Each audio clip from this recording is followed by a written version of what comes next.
कल हमने विचारों के संबंध में बात की और ये जाना कि आखिर मन में विचार क्यों आते हैं। अब यह सवाल उठता है कि क्या विचारों को आने से रोका जा सकता है। तो मैं आपको बता देना चाहता हूं कि विचारों को आने से बिल्कुल रोका जा सकता है, और वह विधि है विचार शून्यता की विधि। लेकिन यह एक लंबी और जटिल प्रक्रिया है। इसका एक सरल उपाय है, वो है विचारों का नियंत्रण। इसका मतलब यह है कि जो हम चाहें केवल वही विचार हमारे मन में आए और इसके अलावा कोई फालतू के विचार हमारे मन में न आए। इसी को ही विचार नियंत्रण कहते हैं। विचारों का नियंत्रण करने के लिए जो सबसे जरूरी है वो है सबसे पहले अपने व्यक्तित्व को पहचानना। इसके लिए सबसे पहले आपको अपने बारे में विचार करने होंगे कि मैं क्या करना चाहता हूँ, मुझे किस काम में रुचि है, ऐसा कौन सा काम है जिसको करने में मुझे बहुत आनंद आता है। किसी भी काम को करने के दो तरीके होते हैं। पहला तरीका तो ये है कि जो भी काम आप करें उसको बड़ी लगन और मेहनत से करें। इसका मतलब केवल वही काम जो आपको करना ना पड़े, आप अपने आप करना चाहें, उस काम को करने में आपको आनंद आए, उस काम को करने से आपको बिल्कुल भी बोरियत ना हो। और दूसरा तरीका ये है कि कोई काम आपको करना ही पड़ता है, चाहे आपको वह काम पसंद हो या नहीं। आप ऐसे काम को प्रसन्नता से नहीं करते हैं, हमेशा उस काम को अपने ऊपर लदा हुआ महसूस करते हैं। इसके लिए हम स्कूल में पढ़ने वाले दो छात्रों का उदाहरण लेते हैं। पहला छात्र जिसकी रुचि पढ़ने में है, वह पढ़ना चाहता है, उसको पढ़ने में आनंद आता है और उसका मकसद केवल पढ़ना ही है, तो वह एग्जाम में हमेशा अच्छे मार्क्स लाएगा। और दूसरा छात्र जिसका पढ़ाई में बिल्कुल मन नहीं लगता, उसको बार बार पढ़ने के लिए कहना पड़ता है और वो केवल अपने माँ बाप के कहने से उस विषय को पढ़ता है। वास्तव में वो विषय पढ़ने में उसकी रुचि नहीं है। हो सकता है उसकी रुचि ड्राइंग करने में, पेंटिंग करने में, या म्यूजिक में, या फिर उसकी रुचि किसी खेल में हो। तो जिस चीज में उसकी रुचि नहीं है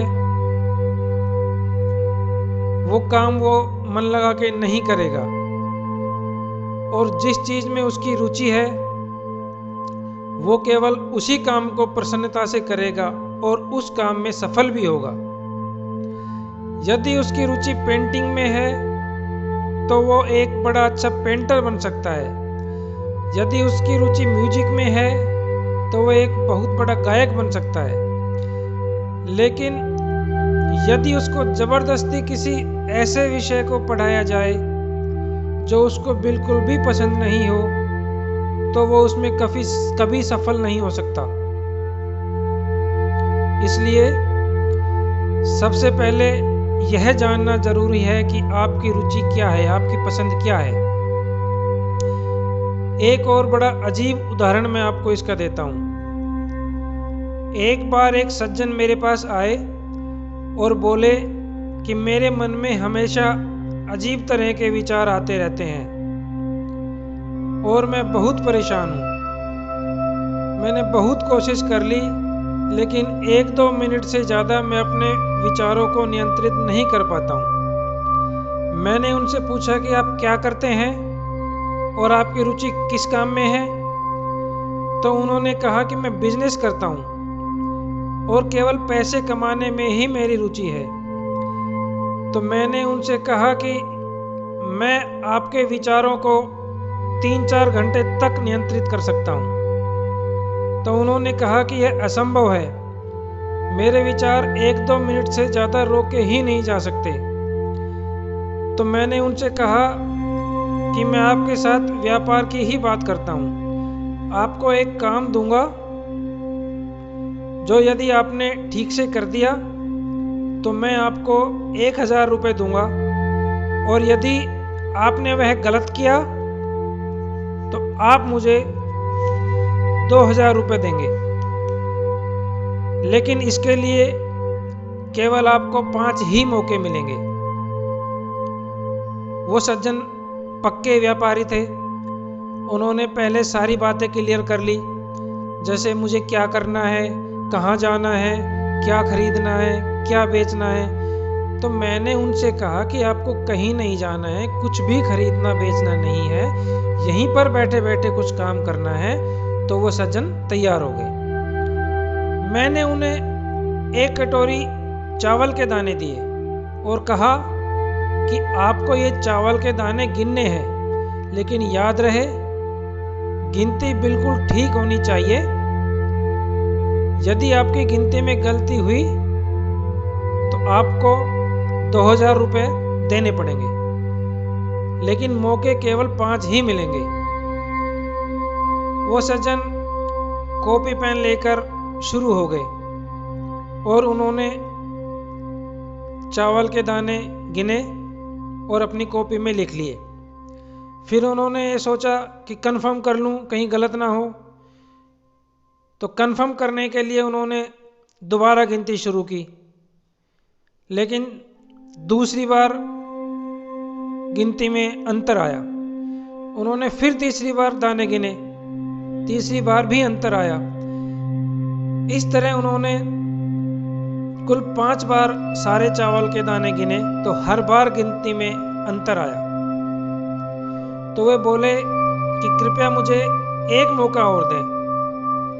तो मैंने उनसे कहा कि मौके तो चाहे आप कितने भी ले लो, लेकिन ये बताओ कि आपने ये गिनती कितने बजे शुरू की थी। तो उन्होंने कहा कि मैंने सुबह 5 बजे गिनती शुरू की थी। तो मैंने उनसे कहा कि अब शाम के 3 बज गए हैं, तो मुझे यह बताओ कि पिछले 6 घंटे में आपके मन में क्या और कितने विचार आए। तो वो सज्जन एकदम अचंभित हो गए, उनको एकदम झटका सा लगा और उन्होंने कहा कि मुझे तो चावलों की गिनती के अलावा कोई और विचार ही नहीं आया। वो बार बार आश्चर्य कर रहे थे कि पिछले 6 घंटों से उनको कोई विचार ही नहीं आया। यहाँ तक कि उनको खाना खाने और पानी पीने का भी विचार मन में नहीं आया। उनको केवल चावलों की गिनती ही दिखाई दे रही थी। इसलिए विचारों पर नियंत्रण करने से पहले अपने आप को पहचानने की जरूरत है कि मैं क्या हूँ, क्या करना चाहता हूँ, मैं क्या कर रहा हूँ, और जो मैं कर रहा हूँ वह मुझे पसंद है या नहीं है। ऐसा करने से आपको विचारों को नियंत्रित करने में बहुत मदद मिलेगी। कल हम अपने विचारों को नियंत्रित करने के अन्य तरीकों के बारे में बात करेंगे, जिससे मेडिटेशन करने में बहुत मदद मिलेगी। धन्यवाद।